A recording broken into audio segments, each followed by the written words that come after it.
Hello అండి. English మెథడాలజీకి సంబంధించి previous నేను వీడియోస్ చేశానండి. ఎవరైనా చూడని వాళ్ళు ఉంటే చూసేయండి. అండ్ ఈరోజు టీచింగ్ ఆఫ్ స్ట్రక్చర్స్ అండ్ వొకాబులరీకి సంబంధించి ఇంపార్టెంట్ పాయింట్స్ నేను మీతో షేర్ చేసుకుంటాను. అండ్ ఈ చాప్టర్లో మనకి ఖచ్చితంగా 1 మార్క్ పక్కాగా వస్తుంది. అండ్ లాస్ట్లో నేను ఈ చాప్టర్కి సంబంధించి క్వశ్చన్స్ కూడా అడుగుతాను. ఓకేనా? మీకు చాలా ఈజీగా అర్థమయ్యే విధంగా నేను చెప్తానండి. మెయిన్ పాయింట్స్ మీరు కూడా నోట్ చేసుకోండి. ఓకేనా? Teaching of structures and vocabulary according to CS Bandari గారి యొక్క అభిప్రాయం ప్రకారం ఇంతకుముందు వీడియోలో కూడా మనం చెప్పుకున్నాము. ఆయన స్ట్రక్చర్స్ మీద ఒక డెఫినేషన్ అనేది ఇచ్చారు. So the selected structures should be presented in the meaningful order. మనం ఎంచుకున్న స్ట్రక్చర్స్ అనేవి ఏ విధంగా ఉండాలి అంట, మీనింగ్ఫుల్ ఆర్డర్లో ఉండాలి అనేసి సిఎస్ బండారి గారి యొక్క అభిప్రాయం. Teacher has to select and grade the structures carefully based on the age group, difficulty level and background of the learners. English teacher అనేవారు ఎవరైనా కూడా గ్రేడింగ్ ఎలా ఇవ్వాలి అంటే వారి యొక్క ఏజ్ గ్రూప్ని బేస్ చేసుకొని అండ్ డిఫికల్టీ లెవెల్ని బేస్ చేసుకొని అండ్ వారి యొక్క బ్యాక్గ్రౌండ్ని బేస్ చేసుకొని అభ్యాసకుల యొక్క గ్రేడింగ్ అనేది ఇవ్వాలి. ఓకేనా? నెక్స్ట్ జనరల్ ప్రిన్సిపల్స్ అన్నమాట చూద్దాము. ఇంగ్లీష్ టీచర్ బోధించేటప్పుడు ఇవి ఖచ్చితంగా అనుసరించాలి. ఏమేంటి అందరికీ తెలుసు. Easy to difficult, simple to complex, known to unknown, concrete to abstract, lower order to higher order, generalization to particularity. Next types of structures చూద్దాము. Type, structure, example.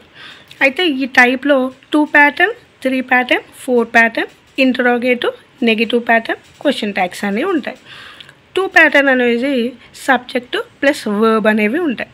అంటే 2 ఉన్నాయన్నమాట. ఐ వర్ట్ అంటే 2 స్ట్రక్చర్స్ అనేవి ఉన్నాయి. 3 pattern subject, verb, object. They played A game. ఇందులో subject, verb, object 3 pattern అనేవి ఉన్నాయి. And next 4 pattern subject, verb, object 1 plus object 2. She gave me A book అన్న దాంట్లో 4 ప్యాటర్న్కి సంబంధించి ఉన్నాయన్నమాట. నెక్స్ట్ ఇంటరోగేటివ్ మీన్స్ క్వశ్చన్స్కి సంబంధించినవి అనమాట. Is this class room, what is your name, ఇలాంటివి ఏంటి ఇంటరోగేటివ్ క్వశ్చన్స్. మనం ఏదైనా కేసుని ఇంటరోగేట్ చేస్తాం కదా, సో అలా అనమాట క్వశ్చన్ చేయడం అనమాట. నెక్స్ట్ నెగిటివ్ ప్యాటర్న్ అంటే నెగిటివ్గా ఉంటాయి. She does not Singh A song, does not అని వచ్చింది కాబట్టి ఇదేంటి నెగిటివ్ ప్యాటర్న్కి సంబంధించింది. అండ్ నెక్స్ట్ క్వశ్చన్ ట్యాగ్స్ అంటే it is class room, isn't it అని అంటాము. అంటే ఒక సెంటెన్స్లో పాజిటివ్ ఉంటే మనం క్వశ్చన్ ట్యాగ్ అనేది నెగిటివ్ రాస్తాం. అదే ఒక సెంటెన్స్లో నెగిటివ్ ఉంటే మనం క్వశ్చన్ ట్యాగ్ అనేది పాజిటివ్లో రాస్తాం. సో అది క్వశ్చన్ ట్యాగ్ అనమాట. ఇవన్నీ కూడా టైప్స్ ఆఫ్ స్ట్రక్చర్స్ అనమాట. నెక్స్ట్ చూద్దాం. గ్రేడింగ్ ఇచ్చే ముందు ఎలాంటి ప్రిన్సిపల్స్ని సెలెక్ట్ చేయాలి. యూటిలిటీ, యూస్ఫుల్నెస్గా ఉండాలి, ప్రొడక్టివిటీ ఉండాలి, అండ్ టీచింగ్ ఎబిలిటీ ఉండాలి, యూనివర్సల్ వాల్యూ ఉండాలి, అండ్ రీజనల్ వాల్యూ ఉండాలి, functional validity, frequency, difficulty level, background of the learners, age group of the learners, understanding level of the learners, structural value of words. ఇక్కడ నేను మీకు తెలుగులో కూడా ఇచ్చాను, చూసుకోండి. ఓకేనా? ఇవన్నీ కూడా principles of selecting and grading అనమాట.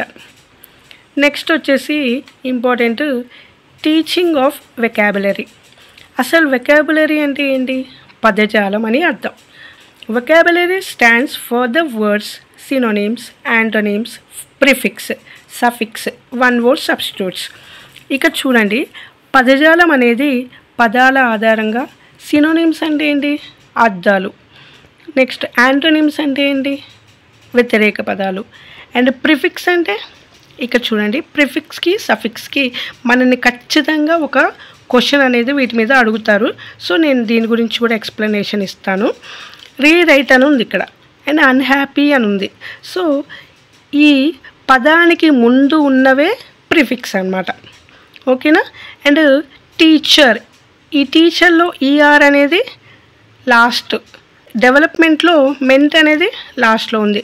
సో ఇవేంటి సఫిక్స్, ఇవి ప్రిఫిక్స్, ఇవి suffix.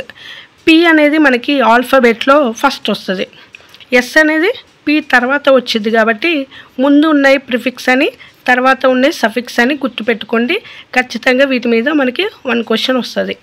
And next 1 word substitutes, 1 word ఉండేవి పదాలు. సో ఇవన్నీ కూడా ఏంటి వొకాబులరీ, పదజాలానికి సంబంధించినవని మీనింగ్. అయితే ఇక్కడ టైప్స్ ఆఫ్ వొకాబులరీ గురించి మనం డీటెయిల్గా నేర్చుకుందాం. ముందుగా మనం స్ట్రక్చర్స్ గురించి నేర్చుకుందాం. Substitution table. సబ్స్టిట్యూషన్ టేబుల్ అనేది 5 structures teacher can prepare the substitutional table. అంటే ఏంటంటే ఏదో ఒక స్ట్రక్చర్స్ తీసుకొని ఉపాధ్యాయుడు సబ్స్టిట్యూషన్ టైం టేబుల్ని తయారు చేయడం అన్నమాట. ఇక్కడ మీరు ఒక స్ట్రక్చర్స్ని తీసుకొని ఉపాధ్యాయుడు సబ్స్టిట్యూషనల్ టైం టేబుల్ని ప్రిపేర్ చేయడం అనేది గుర్తుపెట్టుకోండి. And next class room situation, based on the situation అనమాట. అంటే ఆ సిచ్యువేషన్కి బేస్ చేసుకొని షోయింగ్ ద పిక్చర్స్, డయాగ్రామ్స్ని చూపించడం క్లాస్ రూమ్లో. Okay, next pictures and diagram. ఇక్కడ పిక్చర్స్ అండ్ డయాగ్రామ్స్ అంటే ఏంటి, మ్యాగజైన్స్ కానీ న్యూస్ పేపర్స్ కానీ ఇలాంటివన్నీ కూడా చూపించడం. Next various activities like role play, games, ఇవన్నీ కూడా యాక్టివిటీస్కి సంబంధించినవి. సో ఇవన్నీ కూడా స్ట్రక్చర్స్ అన్నమాట. ఓకే, అండ్ ఇప్పుడు టైప్స్ ఆఫ్ వొకాబులరీ చూద్దాం. Active vocabulary, passive vocabulary, ad hoc vocabulary, వీటి గురించి చూద్దాము. ఇక్కడ మీరు క్లియర్గా వినండి. యాక్టివ్ వొకాబులరీని productive vocabulary and working vocabulary అని కూడా అంటాము. అండ్ ప్యాసివ్ వొకాబులరీని receptive vocabulary and recognitive vocabulary అని అంటాము. ఇక్కడ చూడండి, we use this vocabulary for our daily communication. We really listen or read this vocabulary. ఈ యాక్టివ్ వొకాబులరీ అనేది మీరు బాగా గుర్తుపెట్టుకోవాల్సింది ఏంటంటే, మనం డైలీ కమ్యూనికేషన్ చేసేది ఏంటి అంటే యాక్టివ్ వొకాబులరీ. అంటే ఇది ఎక్కువగా మనం రెగ్యులర్గా వాడుతూ ఉంటామన్నమాట. అండ్ ప్యాసివ్ వొకాబులరీ అనేది రేర్గా వాడుతామన్నమాట. Rarely listen or read this vocabulary. రేర్గా వింటాము అండ్ రేర్గా చదువుతాము అని దీని యొక్క meaning. It is more useful in our regular communication. It is used or we come across the listening to somebody or reading a book. ఎవరైనా చెప్తున్నప్పుడు లేకపోతే రీడింగ్ చేసేటప్పుడు మాత్రమే మనం ఈ ప్యాసివ్ వొకాబులరీని ఉపయోగిస్తాం. అండ్ ఇదైతే ఎవ్రీడే మనం వాడుతూనే ఉంటాము అండ్ రెగ్యులర్గా మనకి యూస్ఫుల్ అయ్యే vocabulary. It can be seen in our spoken and written form. And ఇదేంటంటే మనం చదవగలిగేది, రాయగలిగేది అనమాట. ఇది it could be seen in listening and reading. ఇదేంటంటే ఓన్లీ వినడం, మాట్లాడటం వరకే. Both literatures and illiterates may come across this vocabulary. చదవని వారు, చదివేవారు అందరూ కూడా ఇందులో వస్తారు, ఎందుకంటే రెగ్యులర్గా వాడేవి కాబట్టి. Most of the times literates have this. ఇది ఓన్లీ చదివిన వారికి అనమాట. ఓకేనా? సో మెయిన్గా గుర్తుపెట్టుకోవాల్సింది యాక్టివ్ వొకాబులరీని రెగ్యులర్గా యూజ్ చేస్తాము, ప్యాసివ్ వొకాబులరీని అప్పుడప్పుడు రేర్గా యూజ్ చేస్తాం అనేది గుర్తుపెట్టుకోండి చాలు. And next ad hoc vocabulary. It is also known as instant vocabulary. దీన్ని ఏమంటారు? ఇన్స్టాంట్ వొకాబులరీ అని కూడా అంటారు. The word give the meaning based on the situation and context. Words have special meaning. These words carry special meaning beyond the dictionary meaning. అంటే ఇక్కడ ఏంటంటే మనకి ఏదైనా ఒక పదానికి అర్థం తెలియనప్పుడు ఆ పదానికి అర్థాన్ని తెలియచేసేదే అడ్హాక్ వొకాబులరీ. ఇదేంటంటే మనకి పర్టికులర్గా ఏదైనా ఒక లెసన్ని చెప్తున్నప్పుడో లేకపోతే ఏదైనా ఎక్స్ప్లెయిన్ చేస్తున్నప్పుడో మనకు ఒక మీనింగ్ తెలియకపోతే ఆ పర్టికులర్ మీనింగ్ని మనం తెలుసుకోవడం అనమాట. అంటే ఇది రెగ్యులర్గా వాడడం అనమాట. పర్టికులర్గా ఆ టైం వరకు ఉపయోగించేది మాత్రమే. For example snakes, Python, anaconda, ఇవి మనం రెగ్యులర్గా వాడతామా? వాడము. పర్టికులర్ టైంలో వాటిని మనం వాడుకోవడానికి మాత్రమే యూస్ చేసుకుంటాం అన్నమాట. అందుకనే దీన్ని ఇన్స్టాంట్ వొకాబులరీ అని అంటారు. Next types of words. చూద్దాము. Structural words, content words, homonyms, homophones and homographs అనేవి చూద్దాము. Structural words. These words do not give extra meaning, but they help to content words to get the meaning. It is like a skeleton. Structural words are used as linkers. ఇక్కడ చూడండి, structural words అనేవి ఒక skeleton వంటివి అన్నమాట. అంటే ఇక్కడ ఈ words అనేవి ఒక మీనింగ్ని అయితే ఇవ్వవు, బట్ ఈ కాంటెంట్ వర్డ్స్కి అంటే మనం సెంటెన్స్ ఫామ్ చేయాలంటే ఖచ్చితంగా ఈ స్ట్రక్చరల్ వర్డ్స్ అనేవి చాలా చాలా ఇంపార్టెంట్. ఇది చెప్పాక నేను కంటెంట్ వర్డ్స్ కూడా చెప్తే మీకు క్లియర్గా రెండింటి గురించి అర్థమైద్ది. It is like a skeleton. ఇప్పుడు చెప్పా కదా, ఇది స్కెలిటన్ లాంటిది. And structural words are used as a linkers. ఈ స్ట్రక్చర్స్ వర్డ్స్ అనేవి లింక్ లాగా ఉపయోగపడతాయి. ఏ విధంగా అంటే చూడండి, helping verbs, articles, determiners, prepositions, demonstrative pronouns, ఇవన్నీ కూడా మనకి స్ట్రక్చరల్ వర్డ్స్ కిందకి వస్తాయి. He is waiting for me at the counter in the office. So is, for, at, in, the ఇవన్నీ కూడా ఏంటి, ఒక స్ట్రక్చర్స్ని ఫామ్ చేస్తాయి అన్నమాట. సో ఇలాంటి అన్నీ కూడా మనకి స్ట్రక్చరల్ వర్డ్స్ అని చెప్తాము. అండ్ నెక్స్ట్ కాంటెంట్ వర్డ్స్, వీటినే లెక్సికల్ వర్డ్స్ అని అంటాము. These words carry the meaning and they give the sense independently. అంటే వీటికి స్ట్రక్చరల్ వర్డ్స్ లేకపోయినా కూడా ఇండిపెండెంట్గా మీనింగ్ అనేవి ఇస్తాయి. It is like A flesh and blood. అది స్కెలిటన్ అయితే ఇదేంటి, ఫ్లెష్, బ్లడ్. ఫ్లెష్ అంటే మాంసము అండ్ బ్లడ్ లాంటిది అని అర్థం. Content words are informative words. Nouns, verbs, adjective, adverbs ఇవన్నీ కూడా ఏంటి, content words. I congratulated him on the success. ఇక్కడ కంగ్రాచ్యులేటెడ్, సక్సెస్ అనేవేంటి, కాంటెంట్ వర్డ్స్ అనమాట. ఓకేనా. ఐ, ఆన్, ద ఏంటి, స్ట్రక్చరల్ వర్డ్స్. ఇప్పుడు మీకు క్లారిటీ వచ్చిందా? అండ్ ఇక్కడ మనం ఏం చెప్పుకున్నాం, నౌన్, వర్బ్స్, యాడ్జెక్టివ్, అడ్వర్బ్ అన్నాం. శ్రేయ అనేది నౌన్, క్యూట్ గర్ల్ అంటే యాడ్జెక్టివ్, లాంగ్ హెయిర్ అంటే కూడా యాడ్జెక్టివ్. సో ఇలాంటివన్నీ కూడా ఏంటి, కాంటెంట్ వర్డ్స్ అనేవి అంటాము. ఓకేనా. నెక్స్ట్ హోమోఫోన్స్ చూద్దాము.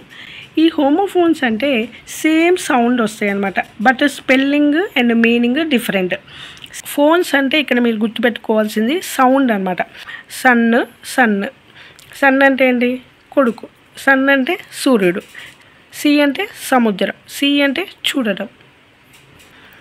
నో అంటే కాదు అని, నో అంటే తెలుసు అని. ఐ అంటే కన్ను. ఐ అంటే నేను.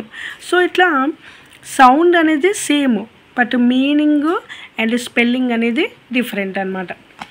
Next homonyms.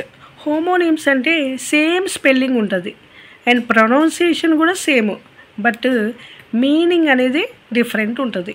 ఓకేనా. Right, right. Bank, bank. Well, well. ఇక్కడ రైట్ అంటే కుడి, రైట్ అంటే హక్కు. అండ్ బ్యాంక్ అంటే ఏంటి, ఎస్బీఐ, ఇండియా బ్యాంక్. ఇంకొక బ్యాంక్ అంటే ఏంటి, నది తీరం. వెల్ అంటే బాగా, వెల్ అంటే బావి అని అర్థం. సో ఇక్కడ same spelling and pronunciation same ఉంటాయి, బట్ మీనింగ్ అనేది డిఫరెంట్. నెక్స్ట్ హోమోగ్రాఫ్. హోమోగ్రాఫ్ అంటే ఏంటంటే స్పెల్లింగ్ మాత్రమే same, but meaning, pronunciation different. ఓకేనా. మినిట్, మైన్యూట్, కానీ స్పెల్లింగ్ ఎట్లుంది, సేమ్ ఉంది. గ్రాఫ్ అంటే ఏంటి, రాయడం అని అర్థం. సో మనకి ఇట్లా గుర్తుపెట్టుకోండి, మినిట్, మైన్యూట్.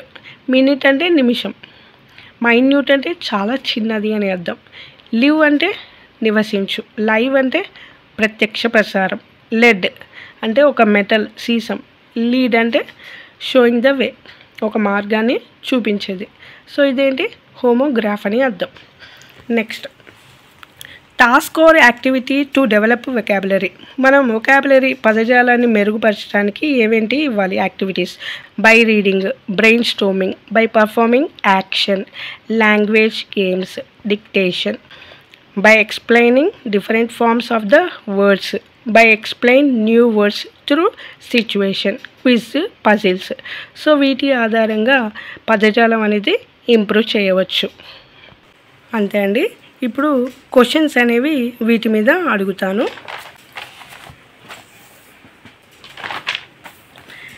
ఇప్పుడు మీరు లెసన్ విన్నారు కాబట్టి ఈజీగా క్వశ్చన్స్కి ఆన్సర్ చేయగలుగుతారు. Exam model questions. English teacher should follow the principle while selecting the structures. What are there? Simple to complex, known to unknown, concrete to abstract, all of the above. ఏమేం పాటించాలి? Structures అంటే అన్నీ కూడా పాటించాలి. So all of the above answer. Next, active vocabulary means. Active vocabulary అంటే ఏంటి చెప్పాలి. Which we use rarely, which we use in listening, which we use in our everyday communication, which we find in reading చెప్పాలి. దీనికి ఏమొస్తుంది answer? ఇక్కడ active vocabulary అంటే which we use in our everyday communication. Everyday communication ఉంటే ఏంటి? అది active vocabulary. రేర్గా ఉంటే passive vocabulary. Next, Mohan is poor but he is honest. Identify the type of words which is underlined. Content word, active word, structural word and passive word. But అనేది ఏంటి ఇక్కడ? Structural words.